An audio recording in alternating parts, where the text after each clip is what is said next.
Tout de suite, le JT.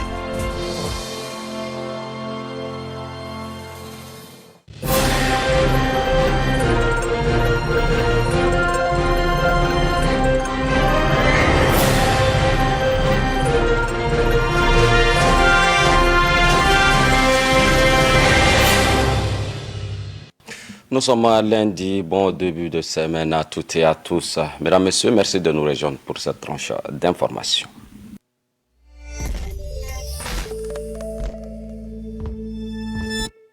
Ouvrons cette première édition d'information de la semaine par le chapitre Société, le divorce entre parents, une séparation qui laisse les enfants dans des situations difficiles. Derrière les rires de ces enfants se cachent parfois des blessures profondes. Quel est l'impact de cette réalité grandissante sur la vie de ces derniers? Voici à ce sujet le reportage de Dick Lembaye Ariel Taou.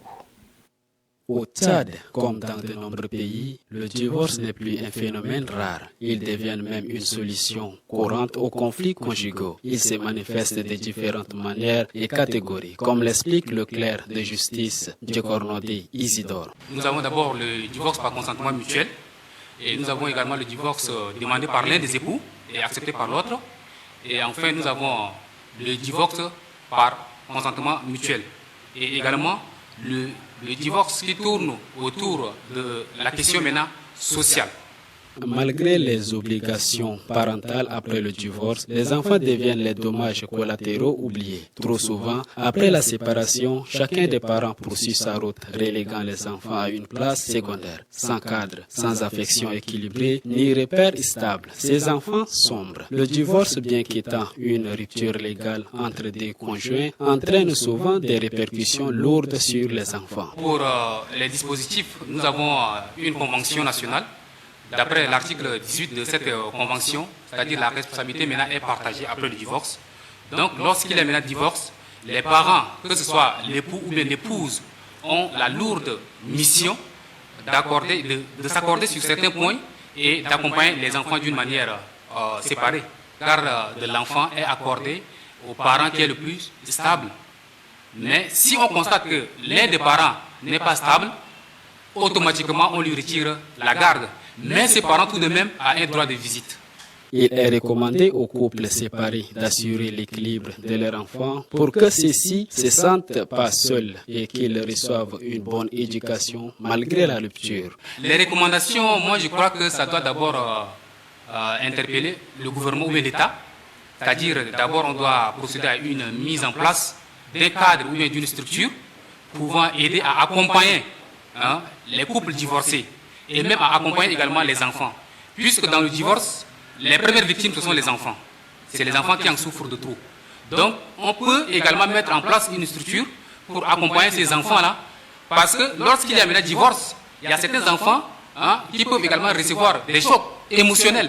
Donc, ça peut traumatiser déjà un enfant. Le divorce ne concerne pas seulement deux adultes, il bouleverse la vie d'êtres innocents. Face à cela, les familles doivent prioriser le dialogue, la coparentalité responsable et l'accompagnement psychologique. Car un enfant abandonné aujourd'hui peut devenir un adulte brisé demain. Merci Ariel Taou pour ce reportage. En N'Djamena, cité capitale du Tchad, les camions bennes continuent à semer la terreur. Entre manœuvres imprudentes, absence de contrôle et mépris des règles de circulation, ces cercueils roulants se transforment en véritable menace pour les usagers de la voie publique. Ce phénomène soulève donc des questions sur la sécurité routière et la responsabilité des autorités surtout, n'est-ce pas, Joséphine Koulibaly? Le camion Ben est un véhicule utilitaire lourd qui circule fréquemment dans les zones urbaines en développement, souvent tôt le matin ou en fin de journée. Ces camions, censés être les alliés du développement urbain, deviennent très souvent des instruments de tragédie. Dans les rues de N'Djamena et bien au-delà, leur passage laisse souvent des vies brisées, des familles endeuillées et une colère qui peine à trouver écho. Les chiffres officiels sont rares, mais les témoignages abondent. Jeudi ou vendredi là, ça je vois, c'est pas normal.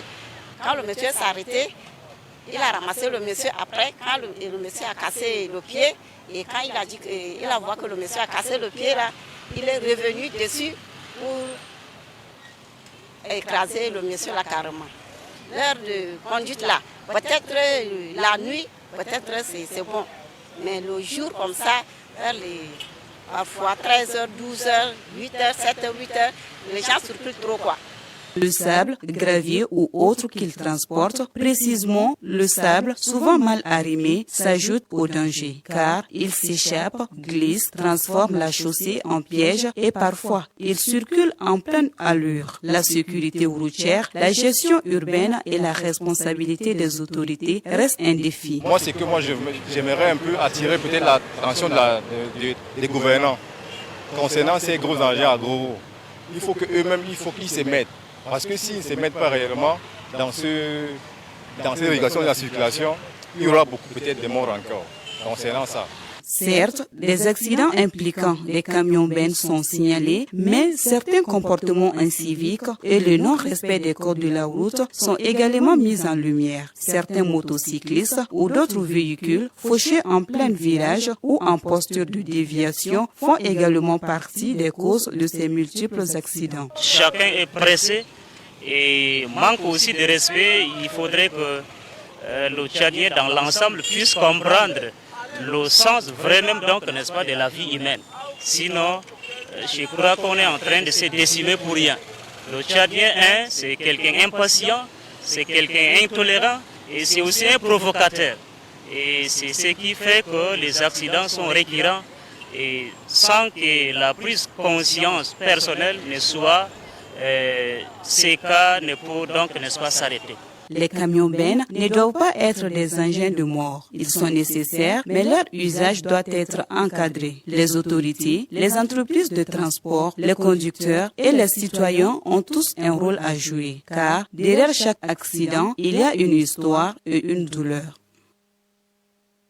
Soyez donc prudents lorsque vous êtes en circulation face à ces engins qui continuent toujours dans des familles tchadiennes. Toute autre chose à présent lancée il y a plusieurs mois déjà, les travaux de réaménagement de l'avenue Jacques Nadjingar dans le 7e arrondissement de la ville de N'Djamena tardent à se concrétiser. Si les travaux laissent entrevoir une volonté de modernisation urbaine, leur exécution partielle soulève de nouvelles problématiques de la poussière persistante face aux conséquences sanitaires. Koinito Jacques Janet.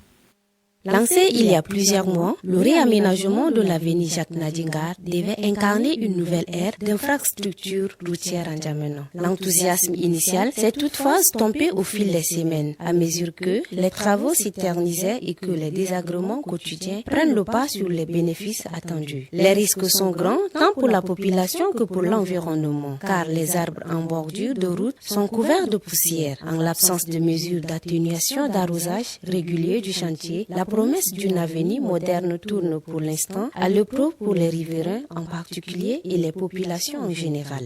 C'était l'année passée que la route a commencé à se dégrader et ils sont venus pour la réparation.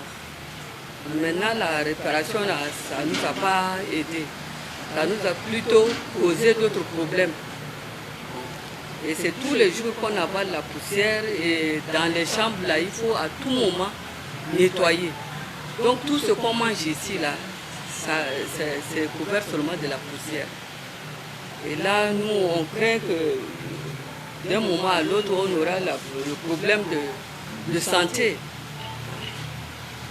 Les poumons vont être affectés même. Et on ne sait même pas où se présenter pour se plaindre tout ça. Ceux qui y vivent tout autour de ces rues se plaignent en disant qu'ils mangent littéralement de la poussière tous les jours et que c'est devenu insupportable pour certains. Bon, tous les jours ici, nous vivons de la poussière jusqu'au salon, partout, même dans les manger. Et ils ont raclé au lieu de venir peut-être arroser tous les jours et ils n'ont pas fait. Et il y aura beaucoup de conséquences. Ceux qui ont de l'asthme, ça va être vraiment un grand problème. Certains proposent quelques pistes de solutions pour remédier à cette situation qui met en mal la quiétude de la population. Parce que là, ça nous envoie de la poussière. Vous-même, vous regardez là, toute cette construction-là, c'est plein de poussière. Et ça se pose là partout, dans ce qu'on mange, dans ce qu'on boit. Et finalement, on ne sait plus qu'est-ce que ça va nous apporter comme maladie. Là, je leur tire aussi chapeau, c'est vrai, parce que ça va nous aider. Mais le meilleur, ça serait qu'on coule carrément du goudron dessus. Ce serait mieux que de laisser comme ça et on va vivre la poussière là toute l'année. Le cas de l'avenue Jacques Nadjingar rappelle cruellement que le réaménagement des routes ne saurait se limiter à elle-même. Il s'agit d'un défi plus vaste, celui de bâtir des infrastructures quotidiennes qui tiennent compte des réalités climatiques, des exigences sanitaires et du bien-être des citoyens. Pour cela, les autorités doivent aller au-delà des défis d'annonce et intégrer des solutions durables, participatives et transparentes, car une ville se construit autant avec des bitumes qu'avec la confiance de ses habitants. Koinito Jacques Jeannette à l'instant. À Doba, et là nous sommes dans nos provinces, la culture de tubercules notamment, à patate est de plus en plus polyvalente dans l'art culinaire de cette communauté. Cette saison par exemple, la population de cette ville s'adonne de plus en plus à cette culture. Fierté Ouattara est notre correspondante sur place. Autrefois cultivée pour la consommation familiale est devenue une habitude alimentaire. Chaque année, on peut observer la culture de la patate dans des petits espaces tout autour des maisons ou encore dans les grands espaces ou champs. Entre pères de famille, commerçants, élèves et étudiants, les raisons de la culture sont bien diversifiées. Faire de la patate pour moi a de nombreux avantages. Tout d'abord, les revenus de la vente serviront pour les inscriptions des enfants et les patates de nourriture. En ayant les patates à la maison, les enfants peuvent manger avant d'aller à l'école, de retour ou même emporter quelques-unes pour manger pendant la récréation. Le séché de la patate peut servir de farine pour la boule, donc c'est sur tous les axes.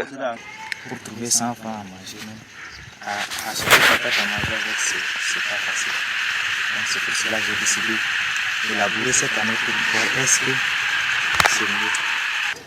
Le jour où je serai un peu coincé et qu'il y a la possibilité de pouvoir vendre, je peux enlever un peu pour vendre aussi. Je fais des patates pour des enfants d'abord. C'est à la période. On a un problème de denrées aussi à partir de septembre, octobre là. Je dois toujours carence de denrées alimentaires, donc je fais ça pour nourrir ma famille. Cependant, afin d'accroître une bonne productivité, certains producteurs optent pour l'utilisation des engrais chimiques, ce qui dénature non seulement le goût sucré, mais ne favorise pas la conservation, nous dit l'agronome du Malais, Carmeira. On voit un peu partout dans la ville ici. Les gens, ils cultivent beaucoup de patates. Les engrais qu'il faut apporter, les gens ont une préférence pour les engrais chimiques.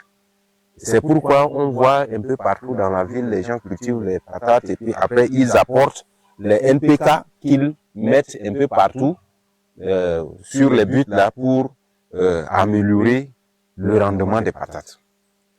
Malheureusement, en faisant cela, quand on consomme les patates au niveau de la ville de Doba, on constate que les patates ont perdu leur goût sucré.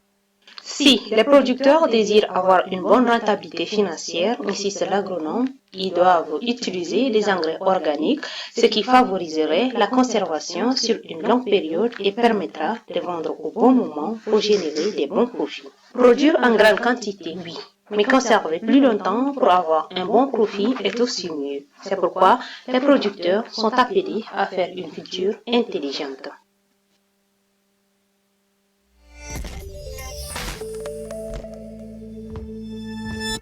De Doba, revenons ici à N'Djamena et parlons santé à présent. La fabrication artisanale de l'huile d'arachide, communément appelée andouria, suscite de vives inquiétudes entre procédés rudimentaires, déchets nauséabonds et le manque de normes d'hygiène. Ce produit largement consommé par la population cache une réalité alarmante. Les conditions de production posent de graves menaces sur la santé des consommateurs. Milamem Touloum, Doumde Sudon, avec le récit de Vumba Kiahoubi.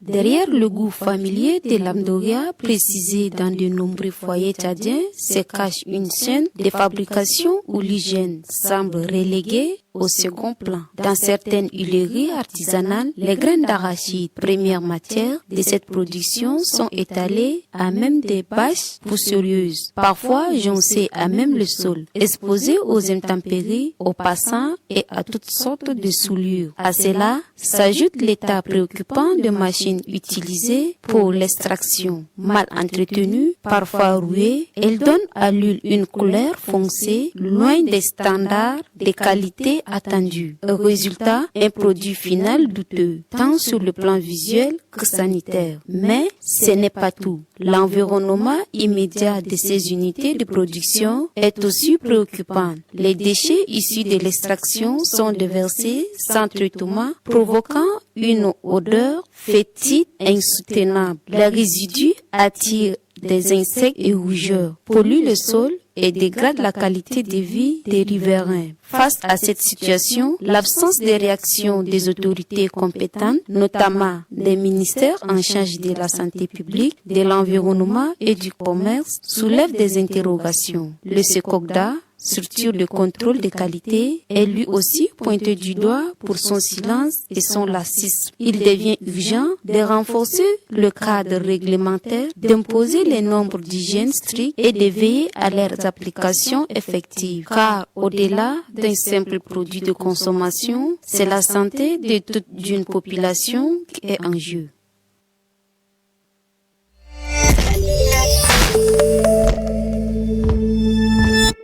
Faisons un peu du sport avant de nous séparer, mesdames, messieurs, puisque notre chroniqueur sportive maison revient sur les moments forts qui ont rythmé la scène sportive nationale et internationale. Entre performances retentissantes, chantiers structurels et distinctions inédites, la semaine s'est relevée dense et captivante. Maïdigissem Sadok. Point de départ de notre rétrospective, la finale explosive de la Ligue de basketball de N'Djamena. Jeudi 31 juin sur le parquet du lycée Félix Eboué. Amtok City et les Lamantais ont livré une bataille d'anthologie. Devant un public survolté, les Lamantais stratégiquement affûtés ont pris le dessus en s'imposant 51-41, s'adjugeant avec brio le trophée de la saison. L'équipe nationale du Tchad, les Sao, traverse une zone de turbulence. Absence de sélectionneur, championnat en suspens, stade non homologué, alors que 4 rencontres crucial des éliminatoires de la Coupe du Monde 2026 se profile entre septembre et octobre. L'environnement autour de la sélection nationale interpelle par son impréparation chronique. En marge de cette crise interne, le président de la Fédération tchadienne de football association, Taïrouli Hassan, s'est rendu à Rabat sur invitation officielle de la FIFA. Il a pris part à l'inauguration du siège régional de la FIFA pour l'Afrique en présence de Gianni Infantino et assisté à la finale de la CAN féminine Maroc-Nigeria. Ce déplacement témoigne d'un engagement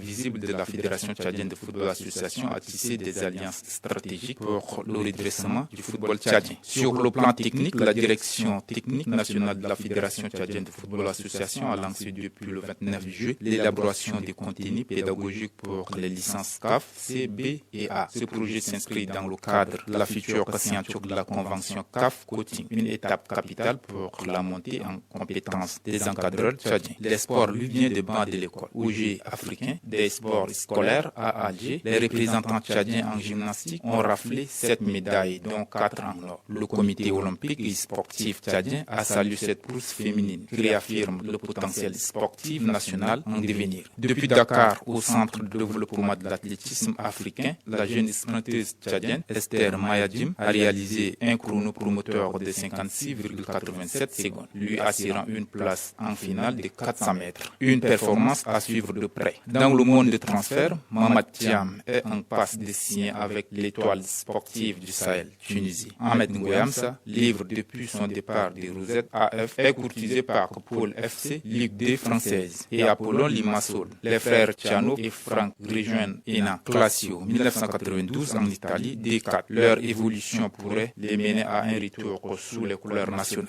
Enfin, pour sortir de l'impasse technique, la Fédération tchadienne de football association a officiellement nommé le technicien technicien Raoul Savoy au poste de sélectionneur national, un visage connu alors que se dessine un calendrier décisif. Au Nigeria, le président Bola Tinubu a récompensé chaque joueuse de la sélection nationale féminine d'une prime exceptionnelle de $1 million après leur sacre continental lors de la CAN féminine 2025 en battant les Aigles du Carthage par 3-2, ce qui confirme leur deuxième titre. Un signal fort pour le football féminin en Afrique. En préparation pour la CHAN 2025, la Guinée et la Centrafrique ont partagé les points. Match nul à Douala. Ce tournoi se tiendra du 2 au 30 août au Kenya, en Tanzanie et en Ouganda. Une semaine où les défis structurels côtoient les victoires de terrain où le doute se mêle à l'espoir. De N'Djamena à Alger, de Dakar à Tunisie, le sport tchadien trace son chemin entre remise en question et promesse d'un avenir plus solide. Rendez-vous dimanche prochain pour un nouveau tour d'horizon sur Sport Hebdo.